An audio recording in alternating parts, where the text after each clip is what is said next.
Hi everyone, it's Olivia from Girlybunches, and I'm going to do a little quick video for you today showing you how to decrease a row of stitches.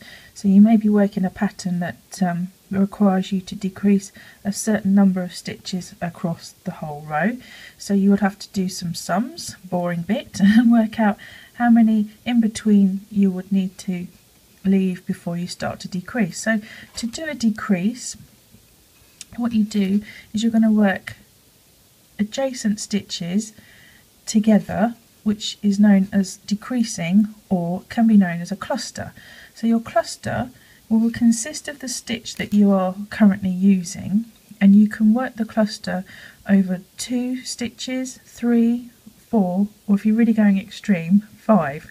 So we're going to show you how to do it across 2, and then I'll carry on working so I can just show you how you do how it will look less.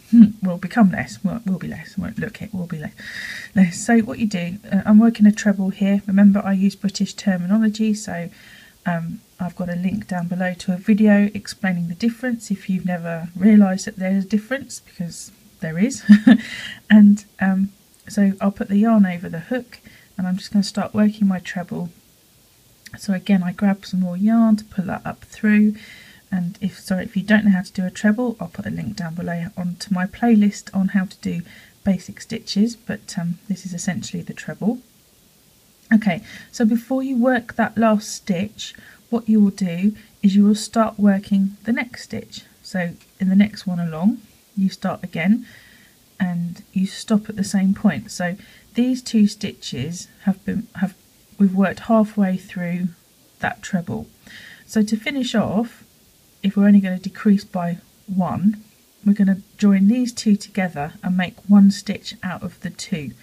So what you do is you just grab the yarn as if you were finishing off the normal treble and just pull it through, and there you go, you've now got 1 loop on top, so that 1 stitch on top of those 2. So you've now decreased that row by 1.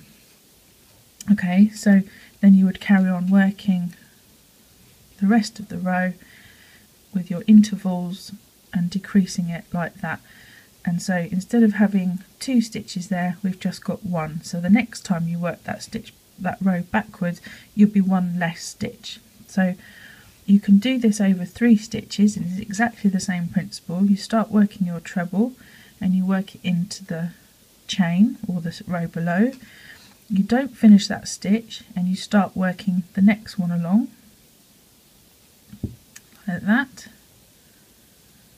and then you've got 1 more there, so we'll just pop that one, start that one off and pop it in that one. So now what we've got is we've got 3, and we're now going to be decreasing this by 2. So we've lost those 2 stitches and we've just got 1 now.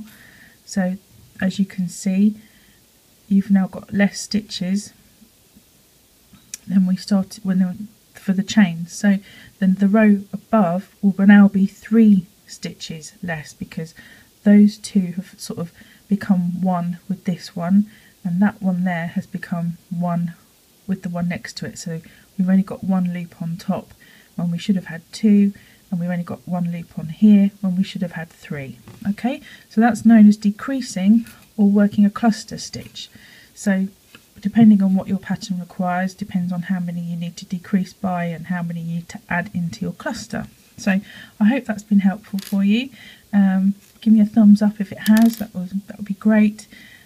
I'll put all the useful links down below to all my other videos and things that you might find helpful, and places where you can come and say hi to me. So yeah, take care, and I'll be back soon. Thanks for watching. Bye.